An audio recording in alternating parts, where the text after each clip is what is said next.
What's the meaning of life? How do you keep yourself calm during crazy markets? Can I be your girlfriend? So we very recently hit my personal milestone of 172,245 subscribers, and I wanted to make a video to show my appreciation and thank each and every one of you individually. Because truly, I would not have been able to do this unless you actively chose to listen to me ramble, sit through my horrible jokes, and pretend to laugh. So thank you. Thank you. And you. Thank you. And in the back over there, thank you. Dang, nabbit, we just lost the footage to the 172,245 thank yous that we spent the last 20 hours recording. We did manage to salvage the last two though. Sorry guys, I knew you guys wanted to listen to that. And thank you, oh, and thank you. Also, in celebration of this momentous event, I'm gonna answer 20 questions that you guys asked me on Instagram. So let's start with number 1. Does salt lamp have a name? And if you didn't know, I actually have a little salt lamp over here, and he does have a name. It's Mr. Magic Lamp. His background is Asian. He is from the Himalayas. Now, fun fact, I don't know if you can tell, but he wasn't actually born with eyes. These were surgically and artificially implanted from me based off the finest super glue and finest googly eyes that I can find from Dollar Tree. And also the bulb inside him, it's not the original one because that one died, so RIP. It's also the finest bulb that I can find from Dollar Tree. And I guess this is the best time as any to tell you guys that Dollar Tree is probably my favorite store because everything in there is $1. What did you major in at Vandy? Well, I graduated with a major in economics and a minor in corporate strategy, but I didn't go into Vandy with this major. I actually started with their business major called Human Organizational Development, or HOD. And quite frankly, it was probably some of the silliest classes I ever took. I don't even know why I stuck with it for so long. We literally got to class and we were learning about group dynamics for probably the entire semester. I personally didn't feel like I was learning anything, so I decided to switch majors into economics. There's a running joke at Vandy. Everyone takes their exams with pens or pencils, and then HOD majors takes their test with crayons. I feel like I'm allowed to make fun of HOD majors, right? I was a HOD major. How to find inner peace.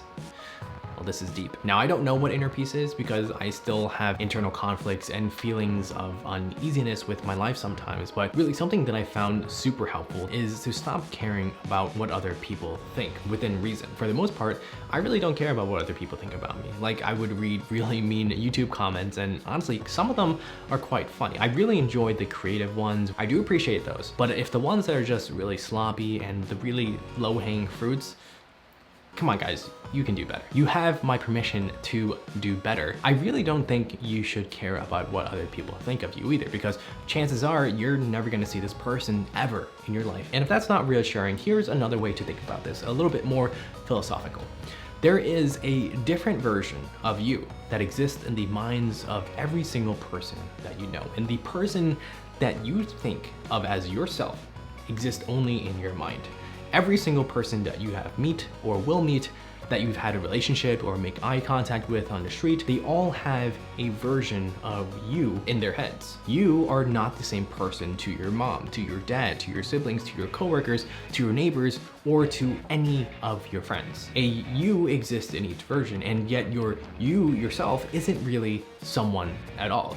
So that's all the more reason to stop caring about what other people think, because in the end, it doesn't really matter. Do what makes you happy in a moment, as long as it does not negatively impact someone else's lives. If I randomly feel like dancing in a store or singing or in public, I do it because I feel like doing it and it's not harming anyone. How often do you check and reevaluate your portfolio? From the most basic level, I do check my portfolio or my watch list every single day to see if there are certain buying opportunities for certain stocks that I'm eyeing out for. But in general, if you're talking about truly reevaluating my portfolio, it'll probably be every quarter in order to see what I have in there, what my new investment strategy is going to be for the following quarters or maybe for the remainder half of the year. However, I do hone in on individual stocks every single quarter in order to look at their quarterly earning reports to really dive deeper into the financial statements to see what I like and what I'm not liking. Generally, if I come up with a question mark for one quarter, I don't really react, but it just tells me that I need to focus more on the next quarter. If there are consecutive quarters where I have question marks and I'm losing faith in the company because of management or because of what they're doing, then I'll reconsider getting rid of that stock or selling it or something along those lines. What is the meaning of life?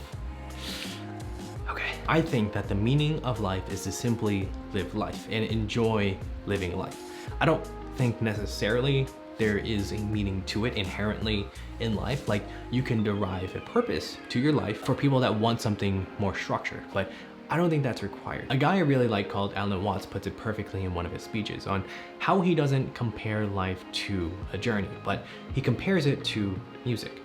He essentially says that you don't listen to a song with the goal of getting to the end of it. You listen to a song with the goal of enjoying the song in its entirety. Similar to how you don't dance with the goal of getting to a certain spot on the dance floor, you dance because you enjoy the activity of dancing in that moment.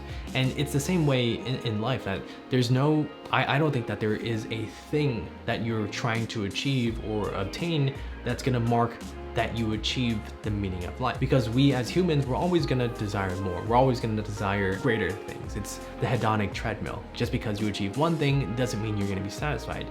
So what I think is that you should simply live life just to enjoy living life. And we all get sucked into working super hard, sacrificing our time on this world towards future goals because we think the future goal, that what we potentially will achieve, is what is gonna make us happy and when we say we reached our destination. And when you do that, then you're thinking of life as a journey. And that's completely fine if you want to, but sometimes just don't forget to make time to dance and just listen to the music. There's also this picture that I found online that really puts your life into perspective, and it's a bunch of dots which represents the different weeks of our average lifespan, and it becomes surreal when you realize that we really don't have a lot of time to spend doing what we love with the people that we love. What's a good financial industry to transition to? Example, real estate when done with stock. By financial industry, I'm assuming you mean asset class. I really don't think that you should just try and stick with 100% of one asset class. I think that your overall portfolio should include all these asset classes in order to hedge against your risk against the equity market or the real estate market going down. But since that's not answering your question, there are a ton of different asset classes out there. Bonds, whether it's corporate bonds, federal or municipal bonds, which are state-backed bonds. Currencies, whether it's fiat versus crypto, there's real estate, there's commodities, precious metals, wine, art, private equity, a bunch of other stuff. And the good transition for you, if you're looking to completely get off with stocks, it really depends on your risk tolerance. If you're riskier, then potentially check out cryptocurrency. If you're more risk averse and you don't like risk, then check out bonds. How do you keep yourself calm during crazy markets? The short answer is that it comes with experience as a long-term investor. The long answer, I think, is that I think newer investors are sucked into this mindset of getting short-term gains right now, right at this moment.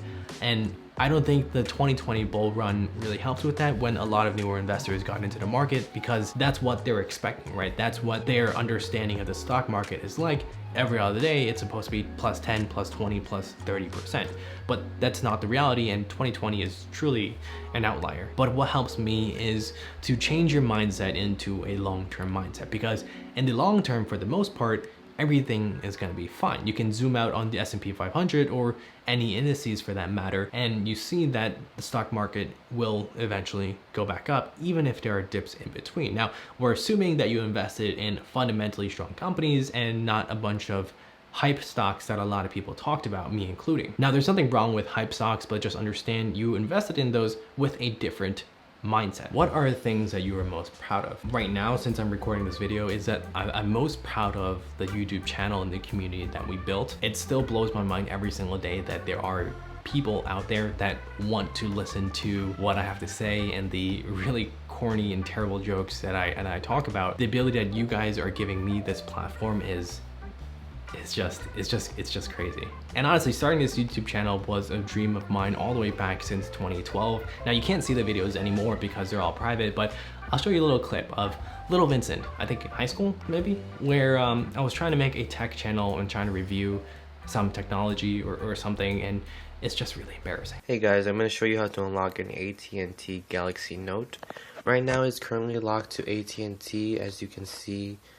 It asks for an unlock code. And yeah, to come all the way from that to what we have now is just mind-blowing. I showed that video to hopefully serve the purpose of motivating you guys and inspiring you guys that if you do keep working on your craft, what you really enjoy doing, that eventually, hopefully, fingers crossed, that it's gonna work out in the end. How did you land on your first job? If you're talking about my first real employee first job back in high school, it's probably gonna be supermarket. And I got it because my dad worked in the supermarket. If you're talking about my first internship, this was actually really cool. One of my summers in high school, I actually applied for this New York program called Ladders for Leaders or something. So you apply, you go through several interviews, and then they'll connect you with different companies that are looking for interns. And luckily enough, after a couple of interviews with a bunch of different institutions, I actually got my first internship with the Federal Reserve Bank of New York. And I thought that was super dope because they have a vault down there that holds a bunch of money, and I got to see behind the scenes on how all of this worked. And what's funny is that wasn't even my first interview. My first interview I actually did really poorly on. It was some other company, and when I commuted to the city,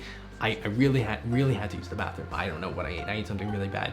And once I got there, I went to the bathroom and I stayed there for like 15, 20 minutes. And I didn't know that the manager was literally waiting for me to be done with the bathroom. He was waiting outside the door for 15, 20 minutes. And that was probably like an automatic no. If you're talking about my real full-time job or my first job outside of college, really it's a lot of networking. You reach out to a bunch of people on LinkedIn that you don't even know. You're just like, hey, I'm an alumni to this school and I really want to learn about X, Y, and Z. Are you free to chat for 30 minutes? And I prepared for hours and hours and even days. I created this whole resume package that's now 30 pages with a bunch of the most common interview questions and how to answer it. I actually did get rejected a ton. It was really sad because in senior year, when everyone is looking for a job, that's when there's so much pressure going on in everyone's minds, and it's just constant rejection after rejection and rejection. I lost track of how many times I got rejected. I think I said this before in other videos. It doesn't matter how many times you fail. You can fail 9,999 times.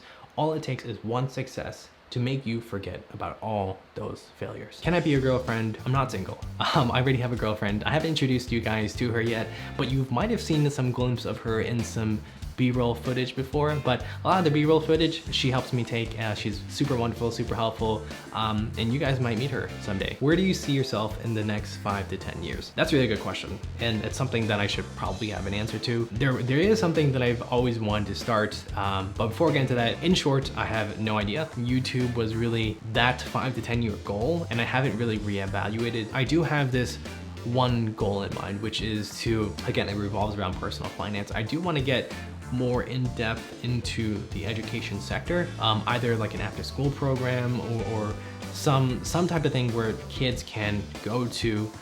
That sounds really wrong. It's like an education center where kids can learn about personal finance, learn about money and money management and all that. Yeah, it's really vague up in the air right now, but that's eventually something what I want to expand to and be able to work with people more directly at a younger age so that they can build the foundation even earlier. Did any of your followers get scammed? I have no idea. I really hope they haven't gotten scammed. I now post every few days reminding people that there are some scamming Instagram accounts out there that looks very similar to mine. They copy the pictures, the profile pictures, the stories, everything, but the username is different. It's very close, but it's different, where they try to message people to join their crypto program or whatever. And let this be the official announcement. I will never ask you guys or never DM you guys to send me money or to buy some crypto program. My username is HiVincentC. You can confirm with the description in the description and link down below. But also these accounts have way more followers than me, which is embarrassing, but they're buying these followers. But I really appreciate if you guys follow my Instagram account to just help balance out this follower account, so people don't fall for the fake accounts that have like 70,000 followers when my Instagram only has what, 3,000 followers or something like that. Trying your best not to fall for these Instagram scams. If you do see these fake accounts, please report them. I don't know why Instagram's not really doing anything. I tried to get verified with that blue badge, but I'm not cool enough and they denied my application. What percentage of your total net worth do you have invested in the stock market? I think nearly 90% of my net worth is invested in the stock market throughout multiple brokerage accounts. I have a public portfolio where I share with the Patreon and the Discord, and then I have some private ones with like my retirement accounts and stuff like that. And I don't recommend everyone to put 90% of their net worth into stocks because that's really risky, but I'm willing to take the risk because, again, I'm a long-term investor and I'm comfortable putting my net worth in that risk position. I'm also really young. I'm 26. I hope you think that's young and that you don't think of me as an old person. I have a pretty high risk tolerance, and even if I lose everything, I probably will be able to get it back by the time I'm like 40 or 50. What is the biggest trap with stocks? I'd say the biggest trap is investing more than you're willing to lose. When it comes to risky investments, especially with growth stocks, they're extremely volatile companies. You don't know if they're going to perform really well. They haven't proven themselves. They're not fundamentally strong. Everything is forecasted in the future, and it's all based off of hopes right now because they haven't proven themselves. And when you invest more than you're willing to lose, you're more prone to panic selling, especially if you see that your particular stock or your entire portfolio is really red right now, maybe down 10, down 20%, and you're going to go into that survival mindset where you're trying to salvage what little you have left. And you're also going to be prone to thinking short term, naturally, because of this panic selling mode. I think once you start investing and understanding what your risk tolerance is, then you can start focusing more on the long term, because these temporary dips, it doesn't really matter in the grand scheme of things, especially if your intention is to hold for the next couple of years. So what happens right now in the short term shouldn't really matter. It's like what I said earlier. What happens today, is that really going to matter in the next 5 years? Are you really going to think back to today, this specific moment, and think, oh crap, my portfolio went down 10, 20, 30%. The next mistake is not starting investing sooner. I think a lot of people are really scared that the stock market is overvalued, and even though I think it is overvalued, I'm still consistently dollar cost averaging in because I'm not a fortune teller. I don't know when the stock market is going to tank, but I still believe wholly that time in the market is better than timing the market. I'm strengthening my cash position, but I'm still continuing to invest. There's a saying out there that the best time to do something was yesterday, and the next best time to do it is today. And you might start asking, oh, what if it starts tanking tomorrow? What if it goes down by 50%? Then you lose 50% of your money. But again, it's that short-term mindset that is not healthy for newer investors. You should be thinking in the long term. So what if it drops by 50%? If you're dollar cost averaging in, then you might have bought at a relatively high level speaking right now, but tomorrow when it drops 50%, you can dollar cost average in and then lower your cost basis. And then in the long term, none of this matters. Is there ever a day in your life where you felt defeated and had to reroute your map? And yeah, I probably feel this every couple of weeks or every couple of months. Let me tell you, no matter how big or how successful you get, not that I'm saying I'm big or successful, there is always going to be this constant feeling of uncertainty in your life. And you constantly ask and question yourself if you're heading in the right direction. Am I doing what's best for the world or even for yourself? And the feeling never goes away. It is conditioned in our human mindset to always wonder what if, and always trying to crave for more. Even Jeff Bezos, the world's richest man, he still feels defeated, he still feels self-conscious. And if you don't believe me, look into the Jedi contract with the Pentagon that he lost to Microsoft. What did he do? He didn't just give up, he didn't concede, he literally sued the Pentagon. The point I'm trying to make is that the feeling of defeat or rerouting your map or uncertainty, I kind of forget the original question, but I get the gist of it. I'm trying to head back into that direction. The point is that the feeling will never go away. Continue on with your life. And like I said earlier, if you fail a million times, all it takes is one success to completely forget about all the other million times that you failed. If YouTube fails, are you going back to corporate? Hell no. What was the advice or realization that stuck with you most? And this is a great question. I think right now in this current moment where everyone is quitting their jobs, there's one advice that's sticking with me. It's something that I said in a previous video. It's one of those nagging mantras in the back of your head all the time when I was working in corporate. And it's essentially, if you don't build your dreams, then someone else will hire you to build theirs. I'm not gonna get into it because I think it's pretty self-explanatory, but I do wanna say that there's nothing wrong, absolutely nothing wrong if you do choose to build someone else's dream, as long as you're fine with it. Having lived both corporate life and entrepreneurial life, there are advantages and disadvantages for either. As always, thank you guys for everything, and I might do another Q&A sometime in the future at another random number. And what's that? Okay, so I heard we salvaged some of the footage that we lost earlier, so let's play that now. Thank you. Thank you. Oh, and thank you. Thank you, and thank you. And thank you. Oh, and thank you.